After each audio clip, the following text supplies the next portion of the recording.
Olha o globo.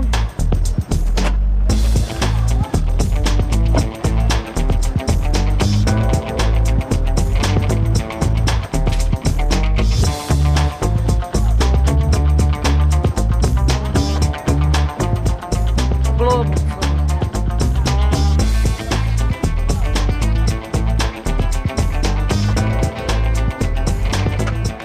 Uma rede clandestina que atua no corte indiscriminado de candeia está devastando áreas de Mata Atlântica e do Cerrado de Minas. Caminhões lotados da madeira saem de matas próximas a parques estatuários e a cidades históricas de Minas. A primeira vez que muita gente ouviu falar em candeia era assim, a máfia da candeia. Era numa página policial do jornal. Que até então, para essa gente toda, candeia era o quê? Nome de sambista, era um lampião a óleo. De repente se descobre que candeia é uma árvore e que tem uma máfia em torno dela. Afinal, que árvore é essa? Essa era a pergunta que quem estava lá na cidade se fazia.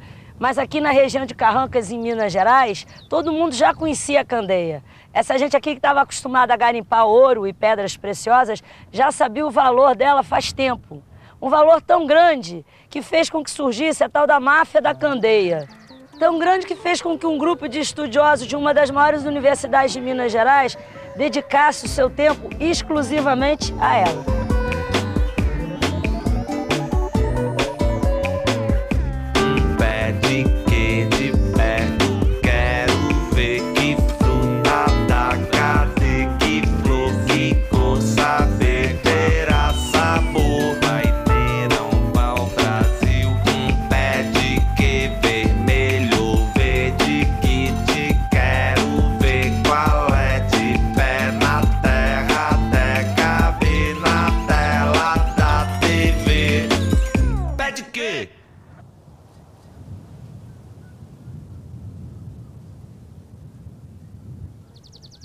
A gente sabe que todos os dias os jornais estão cheios de denúncias, mas que nem sempre elas têm alguma repercussão.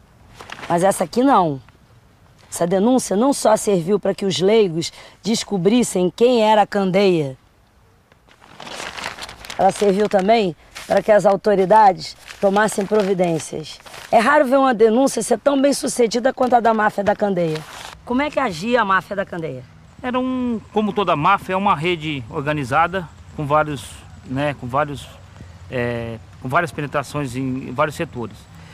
Com a participação, obviamente, do próprio setor público, do próprio IBAMA e do Instituto Estadual Florestal. Porque sem a conivência do setor público, isso aí não funcionaria. Porque eles pegavam basicamente o seguinte, aprovavam um projeto no Instituto Estadual Florestal, eles faziam um projeto de manejo de candeia. Chegava lá, ele pegava e tinha, por exemplo, 10 metros cúbicos de madeira.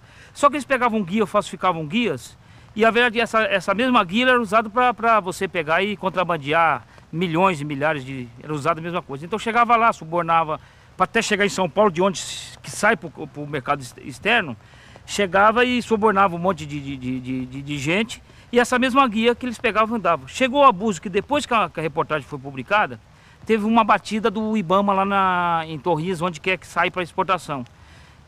Foi um escândalo, porque eles descobriram que tinha um talão de guias florestais dentro da fábrica, ou seja, o cara preenchia o que ele quisesse, divisa saindo sem nenhum mau controle, e um óleo e uma planta que ninguém sabia, que não era nem divulgado, era uma coisa muito restrita, de divisa saindo do país, absurdamente com a conivência do setor público, do poder público. Por que a candeia despertou tanta cobiça?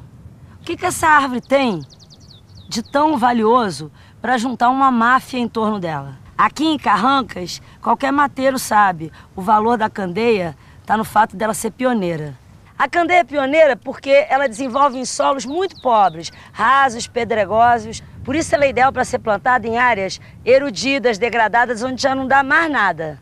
Recompondo a cobertura vegetal dessas áreas, a candeia regulariza a absorção de água de chuva pelo solo e recupera as nascentes e os rios assoreados. A sua sombra pode vir a nascer uma nova floresta.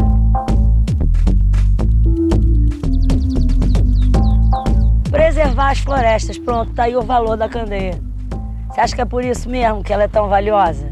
Você acha que algum mafioso vai se interessar pela preservação das florestas? Então, esse negócio de preservar as florestas fazia da candeia, no máximo, uma planta simpática, mas o que a máfia queria mesmo era ganhar dinheiro. E uma das razões do alto valor comercial da candeia é que ela tem a melhor madeira para morões de cerca que se conhece por aqui. Morão de cerca? Você vai me perguntar, parece bobagem, né? Mas olha isso. O moirão de candeia está a R$ 35,00 a dúzia. Parece pouco, mas num lugar do tamanho do Brasil e no momento em que grandes latifúndios começam a ser divididos em pequenas propriedades, o que não falta é demanda para cerca. O moirão de candeia vale muito porque é resistente. Ele dura mais de 30 anos sem apodrecer. E o que dá essa durabilidade toda a ele é uma substância de defesa contra fungos e bactérias que a planta mesmo produz e que é a base do óleo alfa-bisabolol. Esse óleo é outra razão do alto valor da candeia. Existem diversos tipos de candeia. Para a fabricação do óleo, a utilizada é a Eremanthus erythropapus.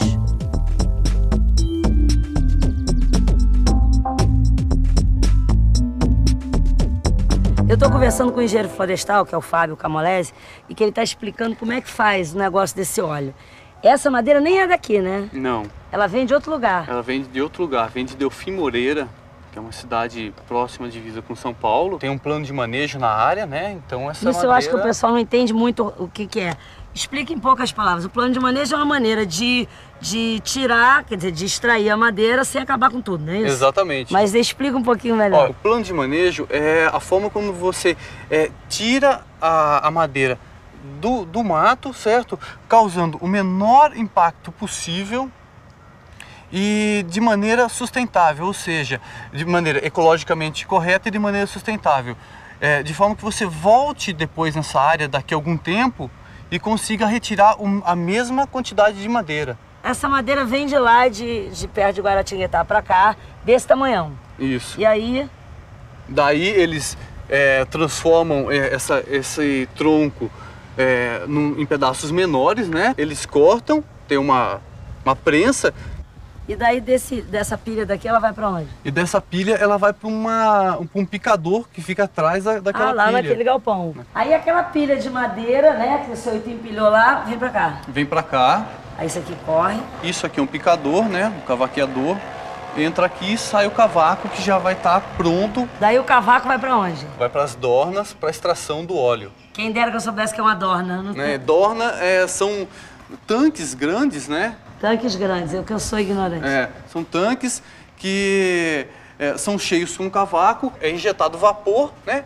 E isso gera uma pressão lá dentro, daí que o vapor de água consegue carregar o vapor do óleo, saindo por esse cano, certo? E aqui ele já começa o processo de condensação, que é fazer com que a água e o óleo no estado de vapor volte para o estado líquido.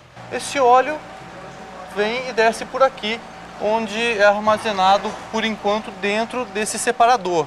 Né? Você tem água até um certo nível e desse nível para cima você tem óleo. Com o tempo, ele enchendo, ele começa a descer por aqui. Tcharam! Já! É com esse óleo aí que faz o, como é que chama? Alfa? Não, desse óleo é extraído o alfa-bisabolol. Tira daí, Tira daí. Pronto, aí fez o óleo. Agora para que serve esse óleo? Uma das propriedades dele é ele ser antiflogístico. O que vem a ser antiflogístico? Por exemplo, você tem um hidratante, nesse hidratante você tem uma vitamina, certo? E se você passa esse hidratante na pele, ela vai absorver muito pouco da vitamina. E quando tem o óleo da candeia, ele aumenta a absorção da vitamina pela pele. Onde é que está o óleo na árvore? Olha, ele se encontra em toda a árvore. Você tem desde o tronco, a raiz, galhos finos e folha. Tudo, em toda ela você... Inclusive na casca em pequeníssima quantidade. Esse óleo aqui, que já serve para muita coisa e que no futuro parece que vai servir para tudo nessa vida, vale $80 o quilo quando ele está refinado.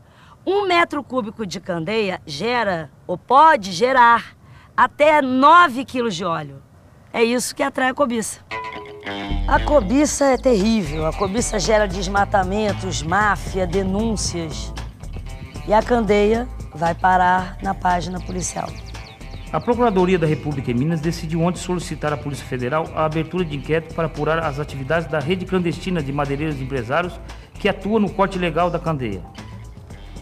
Segundo o assessor para assuntos ambientais da Procuradoria, as denúncias do Globo só vêm comprovar uma suspeita de que a candeia não estava sendo extraída apenas para a produção de cercas. Estamos diante de um crime ecológico, ele diz. No ano de 2000, essas matérias e denúncias movimentaram as autoridades. A partir delas, aumentou a fiscalização e diminuiu a extração clandestina de candeia. Diminuiu, não é que tenha acabado. De qualquer forma, já foi um progresso. Mas essa não foi a melhor consequência da denúncia. As matérias movimentaram também o IBAMA. Mas em vez de procurar a polícia, eles procuraram a universidade. Mais precisamente a Universidade Federal de Lavras. Na época, o IBAMA veio aqui na universidade encomendar um projeto para desenvolver o manejo sustentável da candeia e ideias para promover toda a sua cadeia de comercialização. Afinal, a melhor maneira de se combater uma atividade clandestina e predatória é fazer com que ela deixe de ser clandestina e predatória. A pressão pública, em função das denúncias, deu maior gás para o projeto. E esse projeto virou o maior estudo de manejo sustentado de uma planta nativa no Brasil. E agora eu trouxe o Amaury para ele assistir, para a gente ver junto no laboratório e aqui na universidade, o resultado das denúncias que ele fez 3 anos atrás. Esse pessoal todo aqui está trabalhando, mas esse cara aqui, ó, deu maior gás, vitaminou muito o projeto deles. Vocês já estavam trabalhando nisso quando as matérias começaram a sair no jornal ou foi a partir daí? Isso que eu não entendi. Não. Nós não havíamos trabalhado com candeia ainda, né? Foi a partir das denúncias das matérias do Amaury, né? E a iniciativa veio de vocês mesmo ou alguém encomendou essas pesquisas a partir das denúncias, dona? Não, a iniciativa partiu da universidade, dos professores do Departamento de Ciências Florestais, né? Você lembra de ler no jornal as matérias há 3 anos atrás? Quer dizer, assim, sabia o que... Eu lembro bem a matéria e de imediato eu tive a preocupação a respeito da perda de materiais genéticos devido a essa exploração sem controle. E a partir daí é que eu coloquei o que eu poderia contribuir na parte de conservação genética e também na parte do melhoramento genético da produtividade dos produtos que são gerados pela candeia. Essa pressão da opinião pública se manifestou como? Como é que vocês sentiram? Todo mundo ficou preocupado com isso? Houve um grande mal-estar nas agências ambientais do Estado, né, com desdobramento para a agência federal, capitaneada lá pelo Ministério do Meio Ambiente, e isso facilitou o contato nosso como pesquisador com essas agências ambientais, né, na tentativa de formular um projeto e vir contribuir para a redução da clandestinidade. As matérias saíram há 3 anos atrás. Exatamente. E vocês começaram quando? 1 ano e meio. Há 1 ano e meio. Quer dizer, demorou 1 ano e meio até isso poder se tornar aprovado, digamos assim, a gente elaborar o projeto e esse projeto ser aprovado pelo Ministério do Meio Ambiente. Já tinha acontecido com você de alguma matéria que você fizesse ter uma repercussão desse tamanho? Ou você vê que agora tem tanta gente, um laboratório, um monte de gente funcionando em função daquilo? Eu trabalho com jornalismo investigativo, né? Então sempre está denunciando uma coisa, esse tipo de coisa. E desencadeia uma série de coisas. Agora, nessa área ambiental, assim, eu achei que foi uma experiência, nessa área ambiental, uma experiência totalmente nova, né? Porque se desencadeou um projeto e tudo que a gente que cobre essas denúncias contra o meio ambiente há 20 anos que acompanha, a gente vê que a solução é essa mesmo. É bom ver o resultado e acho que vai dar... Você deve ficar bem feliz. Claro que eu fico felicíssima de ver primeiro que isso está sendo controlado e, enfim, estudado e que também o jornalismo serve para isso. Como é que você foi esbarrar com esse assunto da candeia? É nenhum outro problema. Eu estava passeando, a gente sabe que esses parques é um problema técnico que vocês podem abordar. Todos os parques do Brasil estão todos abandonados. Então fui lá vendo que saindo povo com a madeira lá. Então fui lá saber que o cara lá falou, eu sou jornalista, trabalho no Globo. Eu quero saber por que esse parque não abre? O que está acontecendo? Porque havia uma denúncia que aquele parque atendia o interesse de um grupo pequeno lá. E até hoje saiu a matéria e esse problema não foi resolvido. Ele falou, não, está saindo, eu vou te contar o quê? Tem um negócio de um óleo aí que estão fabricando. Que óleo? Que óleo é esse? Alfa-bisabolol. Falei, para que serve isso? Falei, você vai para o exterior. Custa uma fortuna, custa mais que petróleo. Então, você sofreu algum tipo de represália com esse tipo de matéria? Não teve. Esse tipo de coisa não teve pressão porque A resposta foi, saiu a reportagem, além de dar reportagem, nós cobramos. Ligamos para o ministro, ligamos para o governo, falamos, queremos providência. Quantas pessoas têm envolvidas mais ou menos nesse projeto? Bom, de professores, 5 professores, mais em torno de 18 estudantes, entre estudantes de graduação e de pós-graduação. Então, pensa que tem essa gente toda em um laboratório funcionando. Diretamente. Indiretamente. É uma coisa que... Isso considerando aqui o envolvimento na universidade. Agora, a gente tem o envolvimento de agricultores. Todo dia a gente tem procura aqui na universidade de agricultores querendo que a gente vá montar um experimento lá na região deles. Crescente. E as possibilidades. Telefonemas de prefeitos que pedem, vem montar um experimento na região nossa, vem fazer um dia de campo aqui, vem mostrar para a comunidade como que é esse projeto de vocês, que a gente quer acabar com a clandestinidade, a gente quer gerar imposto para o município, mas também quer que as pessoas possam aproveitar dessa espécie, que é uma espécie muito geradora de renda, adaptada ao local, ou seja, as pessoas já crescem conhecendo a espécie, ela não é algo exótico, algo, né, que se poderia pensar como uma coisa que choca as pessoas culturalmente naquele lugar. Muito bom. É aqui. É aqui. Então, esse aqui é o laboratório de melhoramento florestal, né? E aqui é a base, né? Por onde a gente começa o estudo da candeia. O que nós queremos saber é se existe variação entre populações de candeia. Eu explico. A raça humana... Mesmo da mesma espécie, mas que moram em lugares diferentes. A raça humana, né? Nós temos na raça humana, não existe negro, amarelo, branco.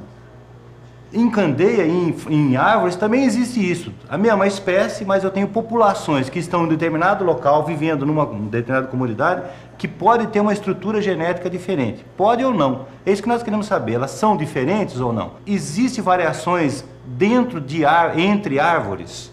Ou seja, aquela árvore que é melhor, mais vigorosa, mais bonita, ela é mais vigorosa, mais bonita, porque o ambiente, ela está favorecida pelo ambiente, pelo solo, pelo clima, pela iluminação, pela falta de competição, ou realmente ela tem uma estrutura genética diferente e a gente quer explorar isso. Essas técnicas que a Márcia utiliza aqui, ela consegue dar esse resultado para mim. A gente tem aqui como se fosse uma impressão digital de cada um desse indivíduo. Tá? Então esses aqui são géis que a gente obtém a partir daquele extrato. Então aqui mesmo, por esses géis, a gente já percebe bastante diferença. E o que da árvore, da onde da árvore você tira isso? Da folha. Como que de uma folha de candeia você chega a essa impressão? Então, a gente coleta essa folha, né? Pega essa folha na árvore. Até aí é fácil, eu tiro uma folha da árvore. Isso, depois. A gente procura conservar as características dela, coloca no gelo, né? Armazena direitinho. E aqui no laboratório a gente vai para a fase de maceração, que é essa que as meninas estão fazendo. Elas maceram, né? Vão quebrar as estruturas da folha com um tampão de extração que vai manter essas características dela estáveis. Esse extrato aqui, a gente põe então ele num gel. Aquele papelzinho é um gel, é como se fosse uma gelatinazinha. Isso. Né? E a gente vai submeter esse gel a uma corrente elétrica. A corrente vai fazer essa proteína migrar. Entendi. E ela vai separar então nessas diferentes marquinhas. Na mesma população, de um indivíduo para o outro, você vê ali uma diferença grande. Vê, pode estar uma planta a 20 metros da outra e elas são diferentes geneticamente, tá? Entendi. E isso é que é importante, a gente ter essa variação, porque se a gente não tiver isso, a espécie, com o passar do tempo, ela pode se extinguir.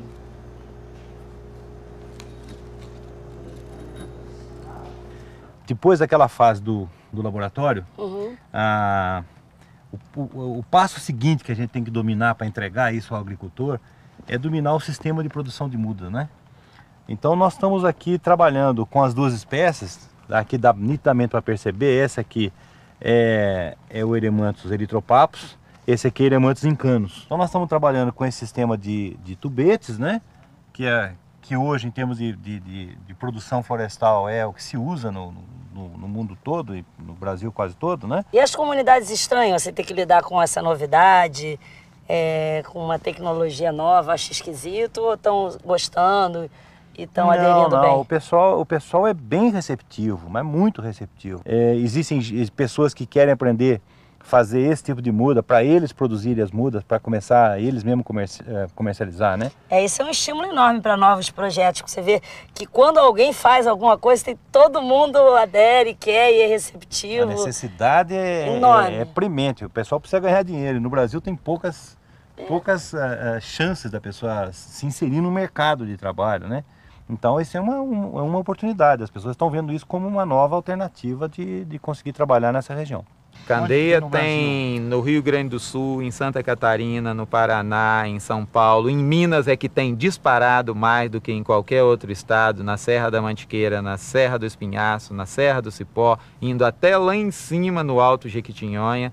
Tem em Goiás, tem na Bahia, tem no Espírito Santo, tem no Rio de Janeiro. No Brasil, candeia está aí, sempre em áreas de altitude. E pedra também, né? Tá vendo ali atrás? Tem duas pontas numa mesma história. Tem um grupo que está cumprindo a sua missão e tem um cara que já cumpriu a sua. Eles partiram de uma mesma premissa, a de que se você não fizer alguma coisa, pode ser que ninguém faça. Então, se estiver andando por aí, viajando, e vir algum desmatamento criminoso, ou mesmo a prefeitura fazendo uma poda meio estranha na árvore em frente da tua casa, bota a boca no trombone, não deixa barato não, denuncia.